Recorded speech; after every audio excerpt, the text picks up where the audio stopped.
I did it out of general principle. Teddy was a well-paid courier driver in his early 30s who lived with his older sister and helped care for her children, as the children's father passed away in a car accident several years ago. He's had a string of turbulent, short-lived relationships with women following an unhappy marriage as his wife was untrustworthy due to unfaithfulness and substance abuse. He frequently made decisions with women that seemed spiteful, dramatic, and somewhat self-defeating. Teddy was also hot-tempered on the job and actually took medication prescribed by his family physician for anger and agitation. He admitted with some shaking of his head about himself that he had a tendency to react way too strongly to his supervisors and co-workers at his job. He admitted that sometimes he made rather risky decisions in interacting with drivers out on the road. He had several powerful confrontations with supervisors over things being unfair. He has become embittered about his fellow employees who seem to get breaks here and there, and he doesn't feel he gets, as he has even had some road rage incidents where he has confronted other drivers to the point where he has blocked them with his van while yelling at them about their driving. When discussing these decisions with his therapist and the subsequent problems that came from them, Teddy regularly used the phrase "I did" out of general principle. Teddy regularly used the phrase "I did it out of general principle" in order to justify those possibly self-destructive or dangerous actions. He admitted to being tense in general, almost waiting for the next offense. When it comes, Teddy is locked and loaded for confrontation and reacts pridefully and frequently in an exaggerated manner. He is aware that there is no good reason to risk losing a good-paying job over a slight offense that doesn't really matter in the long run. But the phrase general principle keeps coming up again and again in sessions. Teddy admitted that he gets easily offended, likely too easily offended. However, he stated that he can't let people get over him out of principle, and felt justified in that way in doing things that don't really make his job better, his relationships with women work more smoothly, or help his family life with his sister's children. As a result, his therapist noted that Teddy was always unhappy and gloomy about life, and that Teddy can't ever seem to make progress at working through his problems because he appears to be sabotaging his own progress. In the most general sense of the word, someone saying principled is a complimentary thing to say about them, and means that they are an individual who has a firm set of morals, as well as someone to be admired for their strength and integrity. Most people would want to be seen as having principles, and would take it as an insult to be said otherwise, as it would insinuate that they are someone who is greedy, unscrupulous, and would do anything that benefits themselves, regardless of the effects on others. Speaking about doing something out of principle, however, is almost always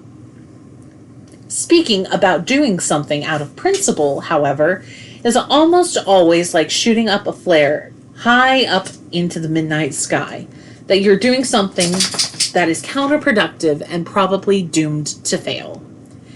It has been my experience that when people use this expression, "I did it out of general principle," they are using this statement as a justification for something that is impulsive, poorly conceived, or just plain boneheaded, which made a mess in their personal or professional life.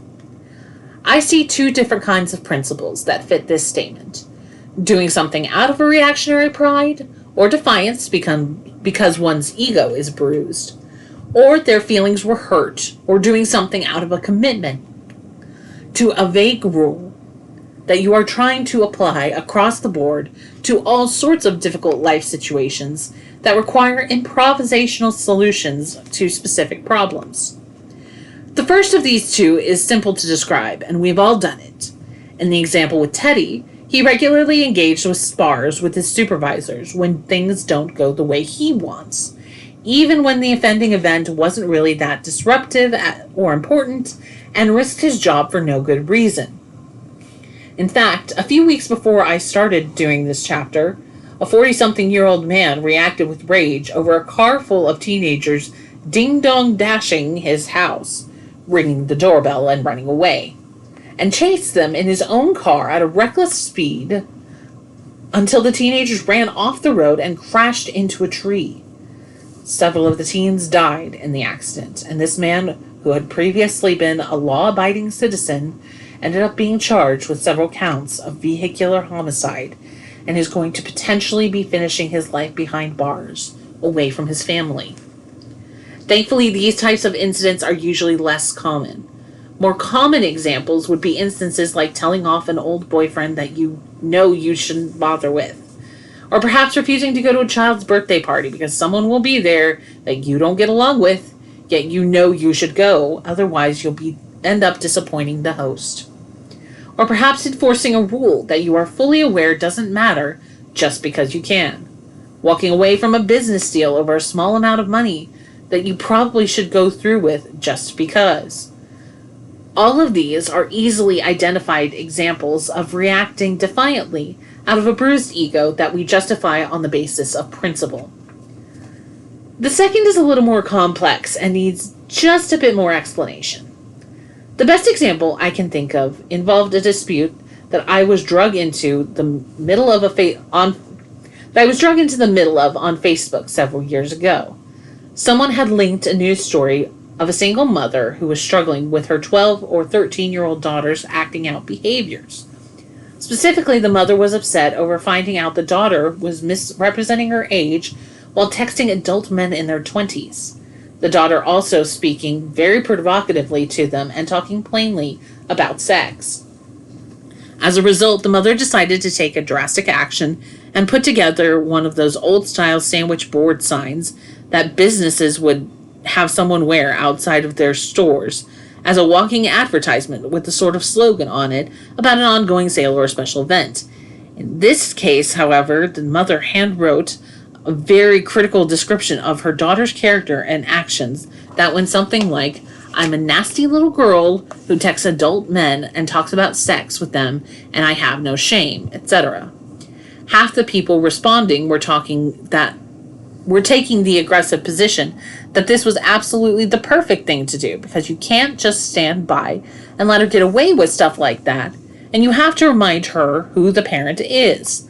The other half were taking the position that this act on the mother's part was certain to destroy that poor child's self-esteem, and that you should never so openly be critical of your child and publicly humiliate her. The thread was already up in flames when I ended getting tagged in it. At some point, some of my friends and acquaintances who were in the middle of heated discussions realized I was tagged in the post. Someone asked me my opinion because I was a family therapist.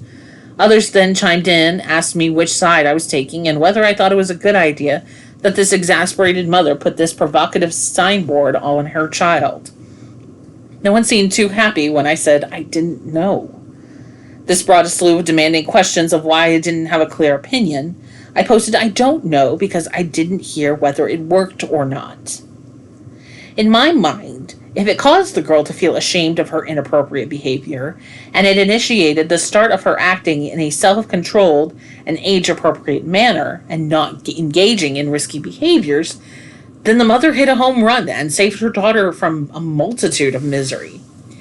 If it caused her daughter to ramp up the defiance and become even more aggressive and determined in her behavior, however, then it was absolutely a terrible thing to do, and it will probably end up furthering her self-destruction. Neither side liked my answer because I didn't pick up a principled response. Principles are valuable in the right setting. They are wonderful basic building blocks for developing personality to set into place to learn entry-level ethics and appropriate behaviors, and should be seen as just that. Where people get into trouble is when they want a one-size-fits-all approach to life situations and take a lazy approach to trying to apply these basic and generic solutions to very specific and complicated problems. The reality is that life is not that simple. As we mature, experience, see, and perceive things more clearly, we need to use custom and improvisational solutions to make things work and be better. Coloring with primary colors is fine when we're small and inexperienced, but eventually we should shift into using more complicated shades like periwinkle and magenta to fill in the spaces and answer the questions. When I hear people use this phrase, I can again almost bank with certainty that someone is sitting in front of me trying to justify using a generic solution or slogan as a response to a specific problem that has failed and subsequently made a mess. In fact, principles are at heart of most of the sayings in the book that end up having a toxic and self-defeating effect in our lives. Accepting that they are a general truth and not a universal truth is a big step forward behaviorally. The counter to acting out of principle is very simple in theory, if not in application. The answer to the question of what makes your life better and what makes the life of those of the people around you better is the counter to acting out of principle. You could take into account your children, family members, friends, employees, an employer, or maybe even people that you don't know. To ask this question means you value yourself and you value the things you have as well as the things you have accomplished. It also shows that you are able to care about the present and the future of those around you. Maybe it is a matter of perspective. Maybe it's a matter of self-esteem in that you do not feel that who you are is valuable enough to protect. Or maybe what you do is precious enough to keep from risking. Or maybe what you do have is precious enough to keep from risking. Or maybe what you do have is precious enough to keep from the risk of losing it. In my story, Teddy did not seem to have a healthy respect of what his work provided him in terms of status. His $80K salary that allowed him to drive a new Ford Quad Cab 4X4 and the ability to take golfing trips to South Carolina and live in a nice home with a 2-door garage. He did not seem to clearly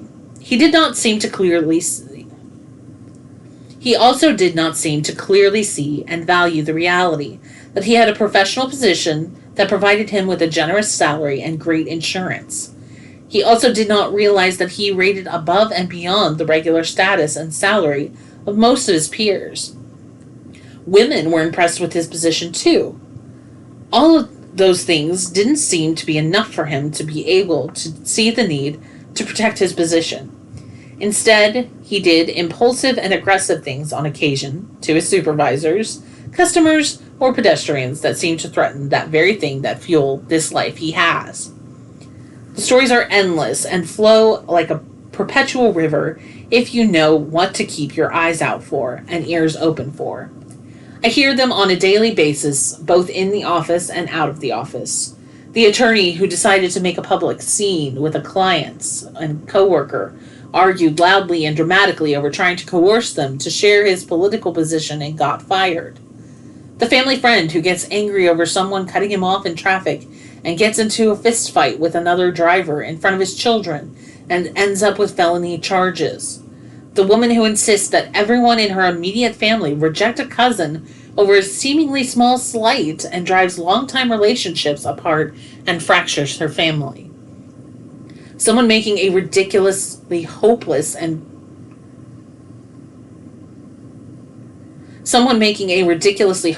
quixotic protest against a monolithic company that does nothing but make them look foolish and cause them night after night to have exhausted tears and fruitless anxiety. It goes on and on. The question is whether you want this to be you or not. Over time, and with the help of a good therapist, Teddy began to react less strongly and less generally to life situations, and began to react more thoughtfully and strategically instead. The therapist began to regularly quiz Teddy on what he should do to make his life work better, enhance his relationships and personal life, and challenged him when he was thinking about responding to situations by asking, "What makes your life better?" Slowly, Teddy began to see himself differently and seemed to value himself and his accomplishments more and more, and began to appear much less likely to do something prideful or self-defeating. He became more careful about where and when he expressed his anger, and began protecting his job by being less confrontational with his supervisors over small things that didn't really cost him any money or any real permanent damage at his job. He became less worked up over having to work a few minutes over his shift, having his route changed, or having someone getting in his way while driving. His reputation improved, and at the same speed that he made these changes, and his job became more secure. Furthermore, Teddy became better with his other relationships too, and became more patient and wiser about how to treat his nieces and nephews as they began to grow more attached and respectful toward him. Before long, Teddy's long-standing depression began to lighten, and his mood improved as he developed greater self-control. He gained more ability to make his life better, and he became less anxious about the stresses at work and home, as he now feels more prepared to handle them successfully. Slowly, the phrase, "I did it out of general principle," faded from his vocabulary, and everyone around him is better for it.